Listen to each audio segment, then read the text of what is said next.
Hello, hello, hello, and welcome. So, sleep.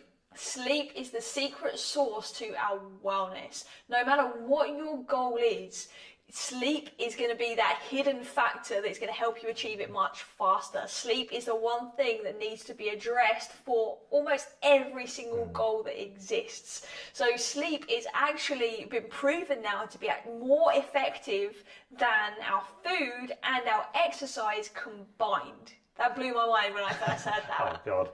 Yeah, big statistic. And like you said, one of the most underestimated things that people don't look at. And I'm sure that some of you kind of know how it feels when you have a poor night of sleeping. Oh, yes. You've been tossing and turning, waking up in the middle of the night, and then combine that with days, weeks, or even months on end with poor quality and just how you feel. And I'm sure some of you can relate to some of the negative effects that poor quality sleep has. For example, the poor quality of thinking and kind of bad moods that that lack of sleep can lead to, can't it? Yeah, absolutely. And it can literally make people delirious if you have so much sleep that's missed. And it's not a nice place to be. But obviously this is targeted more for the general public that are having some maybe issues with their sleep or not really understanding the benefits. And one study, I believe it was the University of California that did this study, where basically one night of poor quality sleep increased anxiety levels by around 30%. That's just anxiety levels. I mean, there's been hundreds of sleep studies done, but that one particularly was interesting because we know, don't we, that our stress and anxiety is on the rise, and sleep is a massive contributing factor to that. Definitely, and it's been proven many times over that poor quality sleeping also leads to kind of like a lack of rest and recovery, and this is so important when it comes to everything that we do. So when we're not recovering or resting correctly due to poor quality sleeping, that can really increase our stress levels, which leads to a higher risk of injuring ourselves and causing ourselves pain. From even just everyday tasks we do to exercise in the gym, it just really raises that risk a lot more when you're not in a good rested and recovered state. And one of the biggest things that it does when you're not rested and recovered is it weakens your immune system. Now this is so important. So when your immune system is weakened, you're much more susceptible to illnesses, viruses, bacteria, all the stuff that makes you feel unwell. So the less sleep you get, usually it correlates with most people getting ill more often and sick more often, doesn't it? Definitely. And interesting thing there is that most people, even though they have poor quality sleep, they still get up and they go work out each day. That's really should be a little bit of a warning sign and a red flag for you. Okay, maybe you'll go work out, but you need to ease off the intensity. Otherwise you're going to do more damage because your system is already in this state of stress. And this state of stress leads to increased levels of cortisol, right? And that in itself can irregulate your metabolism. We want our metabolism to be doing its thing, right? We want it to be able to function so that we can, experience what it means to be healthy. But actually, if our stress levels are so high, whether that be in a workout situation, a business situation, family situation, it doesn't matter. That hormone and that chemical drop has happened, and now your metabolism is going to be completely up the wall. And the other thing that high levels of cortisol does, or high levels of stress, does, is it will suppress melatonin. And melatonin is this incredible hormone that we take for granted. Definitely, melatonin is responsible for growth hormone production. And why this is important is because it is vital for any goal that you have. If you want to lose weight, you need a consistent melatonin kind of production. You need that growth hormone coming out. If you want to build muscle, you need growth hormone. If you want to rest and recover, you need growth hormone. You need it for everything. And when this is suppressed, this is again when it comes back into that thing, you can't lose weight, you can't build muscle, you can't recover, you can't perform when this hormone is not active and not producing what it needs to produce. Basically, melatonin keeps your system in balance, and it does this through taking your body, your mind and body, through the different stages of sleep cycles when you're sleeping. For example, deep sleep. So when you're deep sleeping is when you really help to recover, and on average we need roughly about an hour and a half. And that's so interesting because people think that you must sleep deeply from the second your head hits the pillow to the second you wake up, and if you didn't feel like you slept deeply, then it was a terrible night's sleep. That's not actually the case. Like John said, an hour and a half in a whole night's sleep is what we're looking for from a deep sleep state. Definitely, because there's different cycles your body goes through when you're at sleep, and deep sleep is one of those cycles, and it accounts for anything up to 35% of your total night's sleep. That could be obviously an hour, hour and a half on average, and then you've got your REM sleep as well. So this is again an hour and a half to 2 hours of your sleep cycle. So this all ties into the brain waves, and when you're sleeping, your brain will go through different brain waves, again taking you into deep sleep, REM sleep, light sleep, to help you fully recover. So you don't just go into deep sleep and that's it. You go through many different cycles.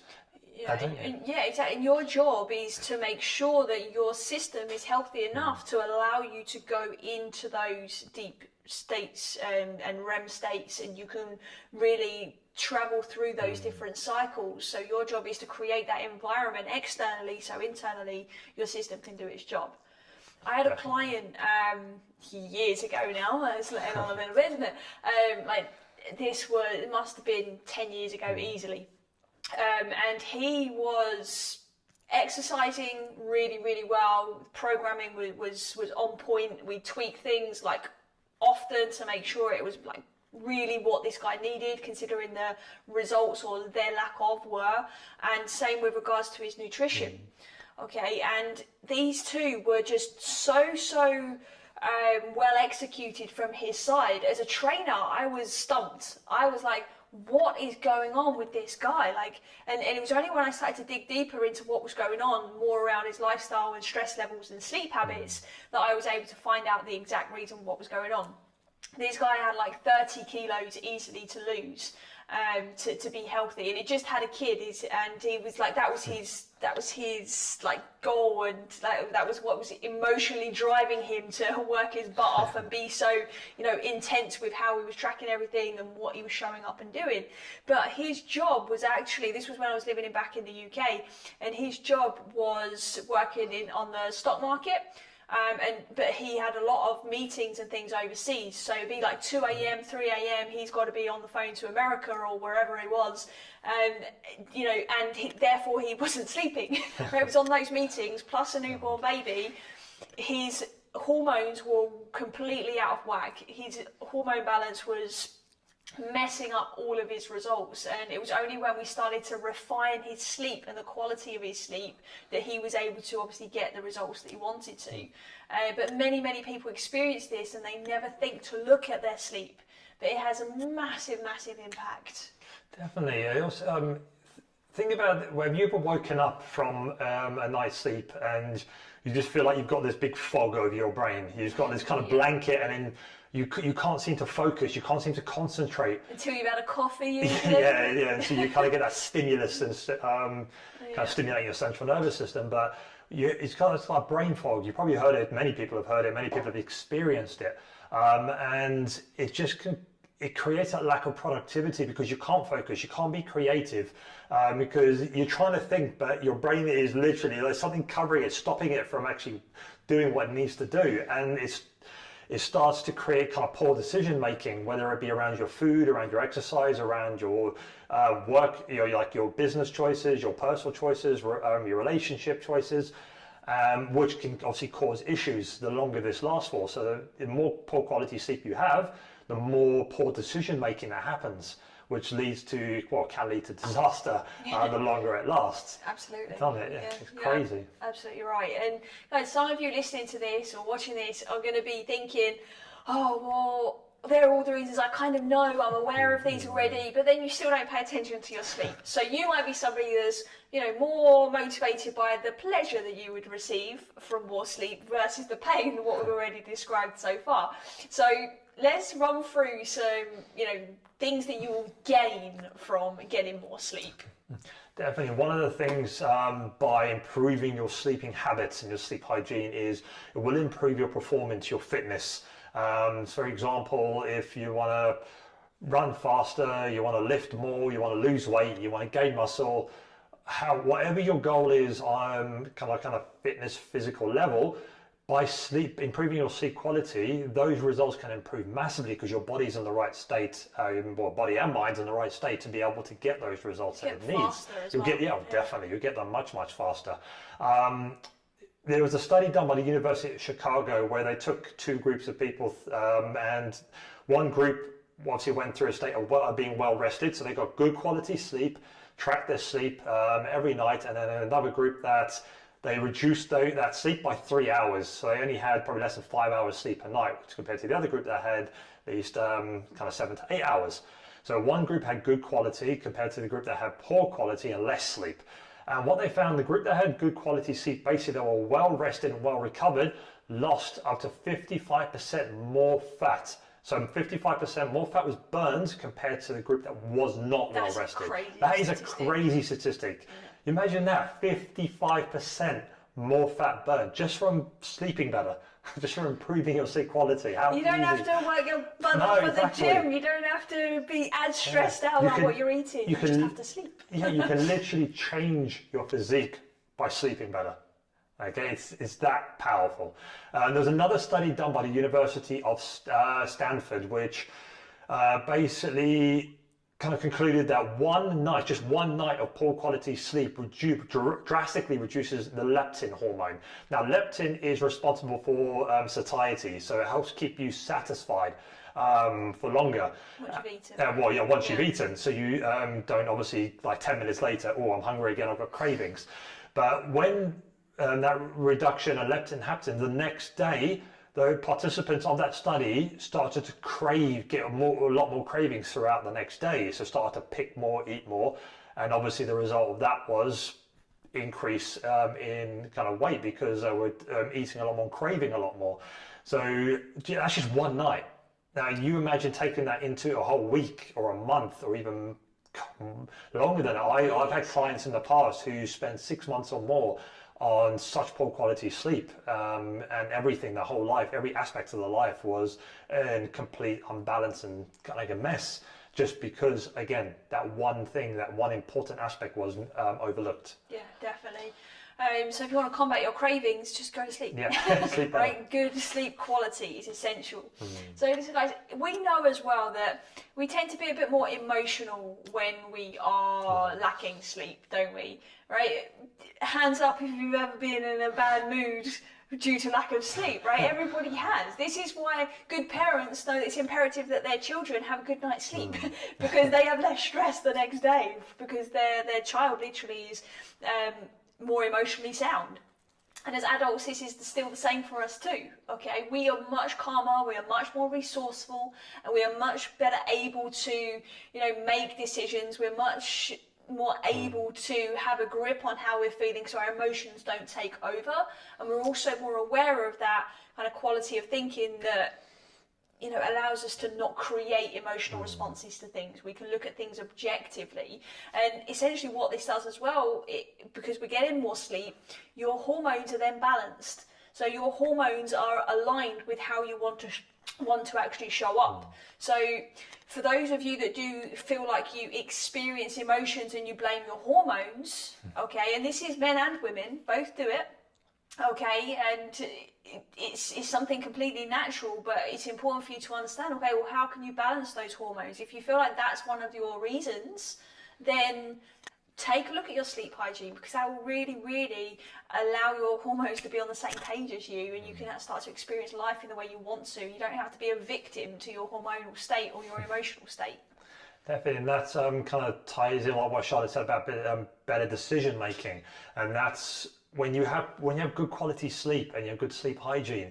That what we talked about earlier, that brain fog, that's not there. You've got a clear, operational mind. Okay, that all those neurons, all those neurological connections in the mind are firing sharp and so quick. You've got a good connection, which means it increases your focus, increases your productivity, your creativity, increases your ability to make better decisions and make better thought choices, which again will affect the emotions that show up as well.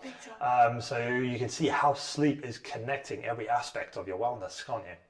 Yeah, definitely. And listen, last but not least, because we'll always add this soul element to everything we talk about, is that it allows our life force energy to flow.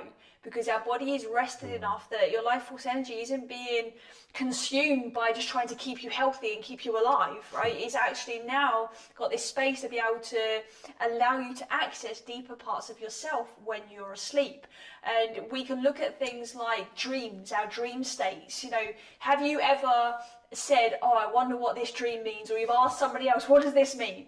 Have you ever Googled, I dreamt about this last night, what does it mean? I bet you have, right? Most people have. I know I have. Have you done that? A few times. A few times, not so much. Not so much. You claim you don't dream too much. I have crazy dreams, but I enjoy them. They're fun, they're entertaining.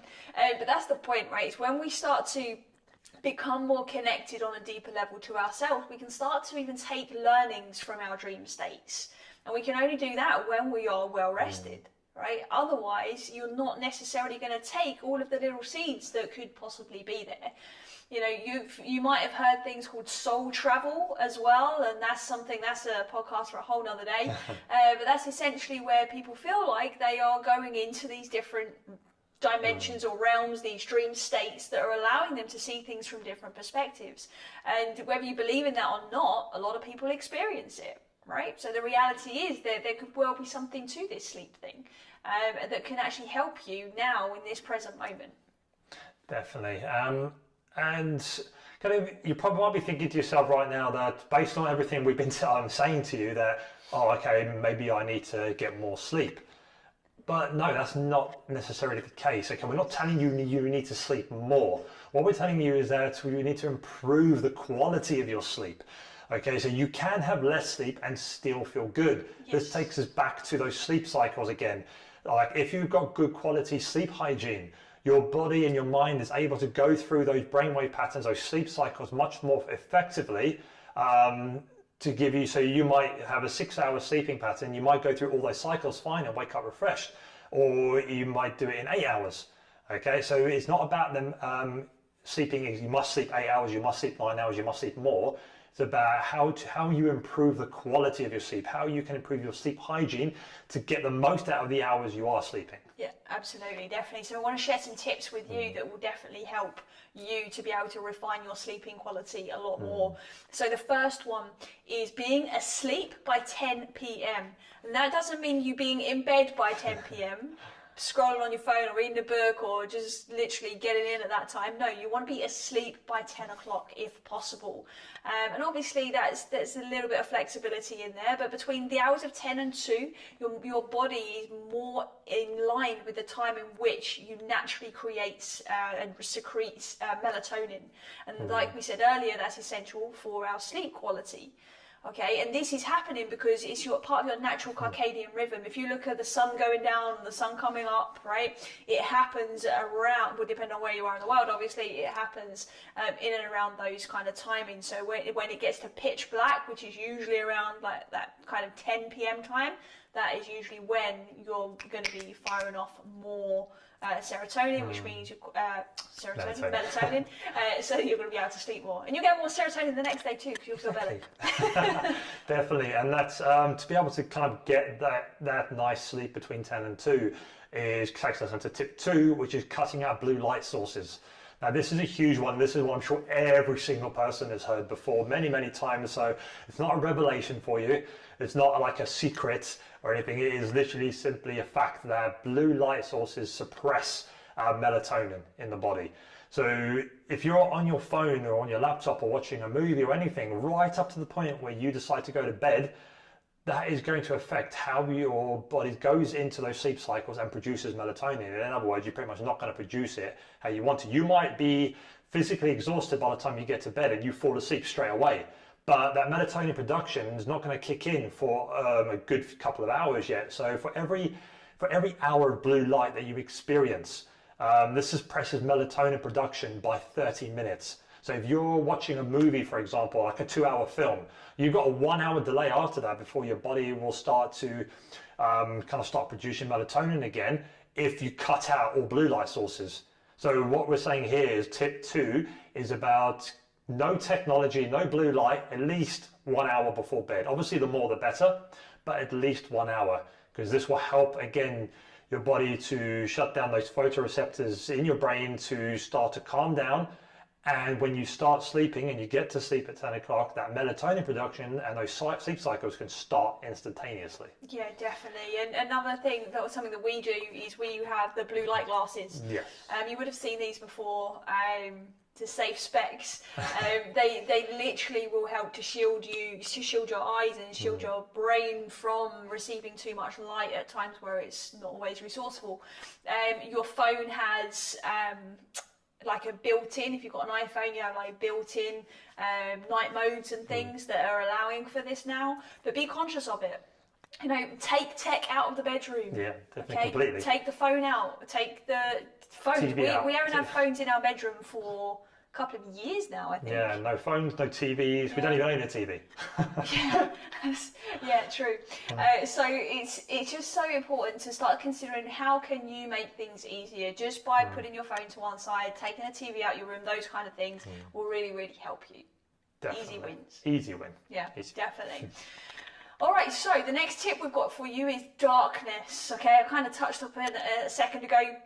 Your body needs it to be dark, and it needs it to be pitch dark in order for you to be able to produce the amount of melatonin that you need. Melatonin is produced when it is dark. Okay, so even when you have a nap during the day, you are getting some element of rest, but you're not getting the level of recovery, the deep recovery that you need, because you're not going through the sleep cycles because there is not enough melatonin in your system. There was an interesting study done about obviously sleeping through pitch black, and because if you kind of got you don't have a pitch black room and you've got quite light see-through curtains, when the light starts to come through the room and starts to hit your face, you naturally you wake up. Those photoreceptors in your brain telling your body it's time to get up. Yeah. But the interesting study thing was in that study is the light doesn't have to shine on your face for those photoreceptors to kick in and start to wake you up. They've done a study where they literally just shined a small beam of light on the back of someone's knee. So on the back of someone's knee, not even anywhere near their face, because your skin is full of photoreceptors as well. Okay, it's not just up here, it's everywhere. Your skin's full of them. So when that beam of light hit the back of the knee, your body's now thinking, okay, what is it? Time to get up? What's going on? It's still dark, but it can sense light. So those photoreceptors kick in and start to obviously take you out of those sleep cycles. So even just a tiny little beam of light on the back of your knees. So this is why having a pitch black room is so important, especially if you want to get those that quality sleep hours. Yeah, big time. That would surprise me. That would, yeah. It really did, because I was like, well, because I sleep with these eye things on now. I didn't used to. Sleep kind of never bothered me, like with lights on, because I could just kind of sleep anywhere.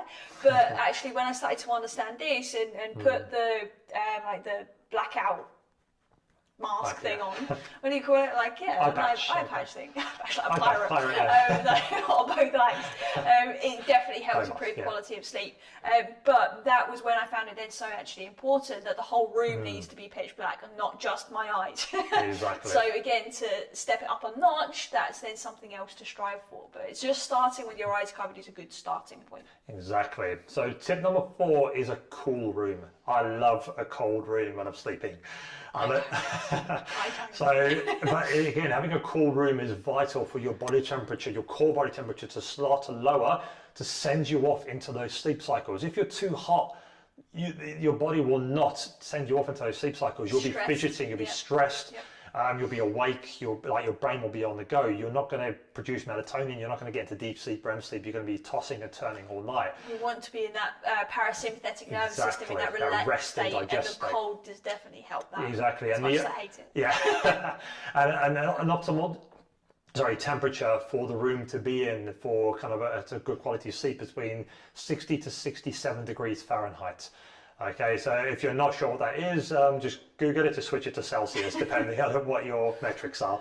But 60 to 67 degrees Fahrenheit is usually a nice. That is quite cold for a lot of people. But again, when you're under the covers, you get warm. But it's all about helping to lower your body temperature that little bit to send you off into that nice quality sleep. Your body will definitely adapt to it. Yes. That I can vouch for. And it actually isn't as horrible as what it might seem beautiful. like at first. So the last tip, is it the last tip? No, second from last tip that we have for you here is to change the time you exercise if you're not already exercising in the morning. If this is possible for you, exercising in the morning is proven to be able to keep your body in better states of deep sleep, allows you to go through the sleep cycles much more efficiently and faster. It also helps to reset your hormone balance as well.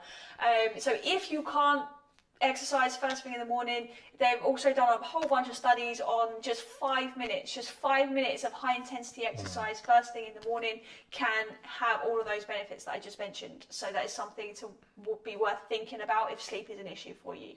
Nice, good. And the last tip, okay, is about tracking your sleep. This is so important. Like for us, when we started tracking it, it did change things, because when we started tracking it and seeing where our quality of sleep is coming from, when we weren't sleeping as well, it helped us to make better choices around even like the foods we eat, the types of movement and exercise that we do, and when to exercise to get the most out of it, feel recharged and energized. So even if you just have keep a diary of every, like when you wake up, when you go to sleep, how you're feeling when you wake up, how you feel when you go to sleep, all if you dreamt, if you kind of realize you're tossing and turning. Think about what helped as well. If you woke up feeling good, what happened? Did you make the room cooler? Did you make sure it was pitch dark? Because you don't have to go and do all of these things at once, although I would recommend you do. But you could do, introduce one of these things slowly and see how it impacts, because then you'll get more buy-in with your new habit as well. So we have, so we get asked, some of you might have seen that me and John both wear these blue, it's not blue, is it? Black rings. Oh dear, more sleep needed for me last night. So these rings, they're called Aura rings. Okay, and they track everything for us, basically. Obviously they track your standard stuff like your steps, calories burned, stuff like that as a normal thing. But the main feature of it is tracks your sleep. And this is amazing, because it tracks your heart rate, how quickly it lowers to a recovery state, or even if it doesn't. Your heart rate variable, which is kind of that space in between your heartbeats and how deeply rested you are within those points, because that can equate to your heart-mind coherence as well. It can give you very interesting insight into that as well. What was you going to say then? Your breathing sequence, your breathing patterns, like how fast you're breathing, how slow you're breathing. It gives you like a sleep score, and it tracks your deep sleep, your REM sleep, your light sleep, your restfulness, your latency, how quickly it takes you to get to sleep as well. And it gives you a kind of like a readiness score, like a sleep score. And this then it gives you advice on kind of how intensely you can exercise or work out the next day, So it tells you, okay, you haven't slept as well, take it a bit easier. And it is very, very apt to kind of what it gives you, because you can feel that. You feel like, I really don't want to do a HIIT session today. I don't want to go crazy in the gym, or I don't want to go for like a fast run. So you can still exercise, but you can take the intensity down, and it's going to help you feel better. So when you go to sleep the next night, you're going to be a bit more ready to get into that quality of sleep. Yeah, definitely. I absolutely love it. And just to be clear, we're not selling these rings. No, they're just something that we find really useful, that you might find useful too. But yeah, I definitely would recommend it. I mean, there's all sorts of different things out there, but this is the one that we've found is the best. Been using it for maybe 6 months now, something like that.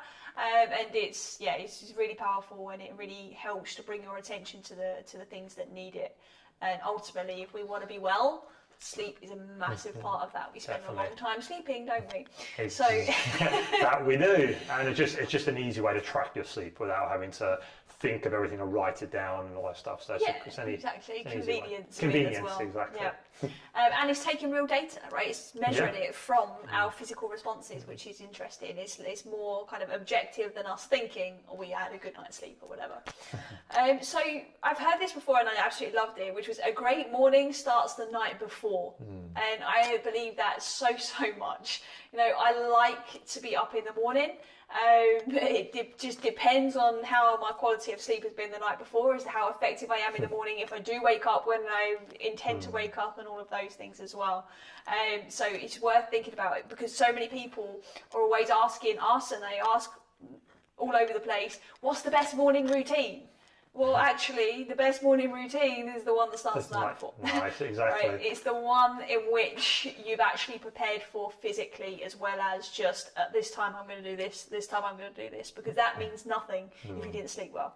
Exactly. There was a period of time I would be up at 5 a.m. no matter what.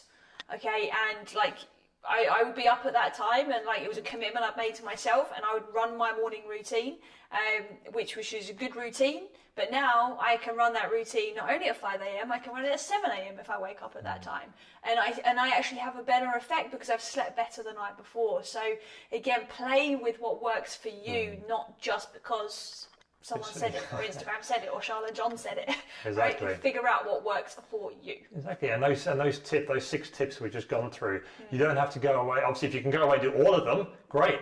But if you're struggling to kind of get your sleep on track and you find those 6 tips a lot to handle, start with one. Yes. Start with one tip, perfect that tip, then do the next tip, then the next one. Yep. So it depends on how, you don't have to go, oh my God, there's 6 things I've got to try and introduce to my sleep hygiene. Yeah, if you can introduce all 6, that's optimal. But it doesn't have to be all in one day. Definitely. And listen guys, the key here is understanding that sleep will give you your highest return on investments, okay? It literally improves everything. It takes less time to improve, and you literally can gain hours of it. You gain hours of productivity, literally hours of your day, because you can sleep better quality instead of better time, right? So think about that and think about what's working for you.